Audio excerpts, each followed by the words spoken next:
Rajkot Dhebar road સાઉથમાં આવેલી Babariya colony ખાતે મુસ્લિમ બિરાદરો દ્વારા કલાત્મક તાજિયાનું જુલુસ નીકળ્યું। રાજકોટમાં આવેલી બાબરિયા કોલોની ખાતે મુસ્લિમ બિરાદરો દ્વારા કલાત્મક તાજિયાનું જુલુસ કાઢવામાં આવ્યું હતું, જેમાં સર્વે હિન્દુ મુસ્લિમ ભાઈઓએ માનતાઓ પૂર્ણ કરી હતી। છેલ્લા 30 વર્ષથી બાબરિયા કોલોની ખાતે અલગ અલગ ધાર્મિક તહેવારો હિન્દુ મુસ્લિમ એકતાના ભાઈચારા સાથે ઉજવાય છે।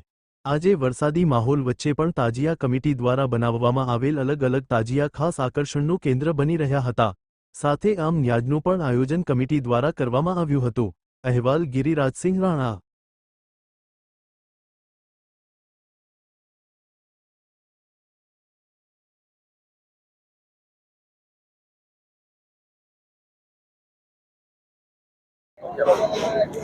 આપણે છેલ્લા 29 વર્ષથી આ બાબરિયા કોલોનીમાં તાજિયાનું જુલુસ કરી છે અને બાબરિયાની આપણે 5 શેરીમાં ફરી છે અને અહીંયા હિન્દુ મુસ્લિમ બધાની એકતાથી બહુ સરસ આયોજન થાય છે।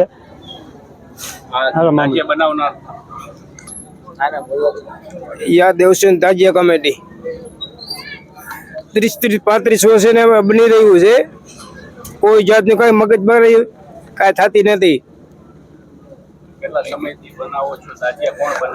હું પોતે જ બનાવી આખી કમિટી મામન નુરમામભાઈ નકાણી બાબરિયા કોલોનીમાં 30-35 વર્ષ બની રહ્યું છે।